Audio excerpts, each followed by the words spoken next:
বন্ধুরা কেমন আছো সবাই? আজকে দেখাবো আলু আর মটরশুঁটি দিয়ে লেয়ারযুক্ত খাস্তা কচুরি। প্রথমে দুটো আলু আর মটরশুঁটি সিদ্ধ করে ম্যাশ করে নিয়েছি। তারপর কিছুটা পেঁয়াজ বেরেস্তা, ধনিয়া পাতা কুচি, কাঁচামরিচ কুচি, চিলি ফ্লেক্স আর লবণ নিয়েছি।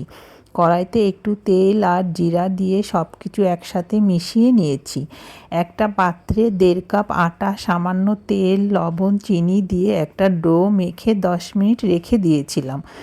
তারপর এর থেকে লেচি কেটে রুটির মতো করে বেলে উপরে সাদা তেল আর কর্নফ্লাওয়ার দিয়ে দুপাশ থেকে ভাঁজ দিয়ে আবারও তেল আর কর্নফ্লাওয়ার দিয়ে ভাঁজ দিয়ে নিয়েছি।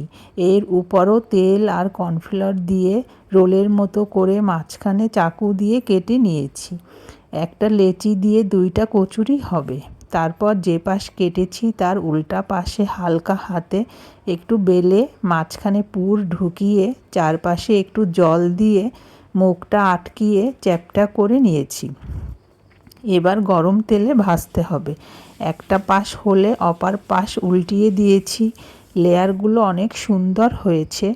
বন্ধুরা তোমাদের একটা ভেঙে দেখাচ্ছি। এটা চায়ের সাথে খেতে অনেক ভালো লাগে। ভালো লাগলে লাইক, কমেন্ট, শেয়ার করো। ধন্যবাদ।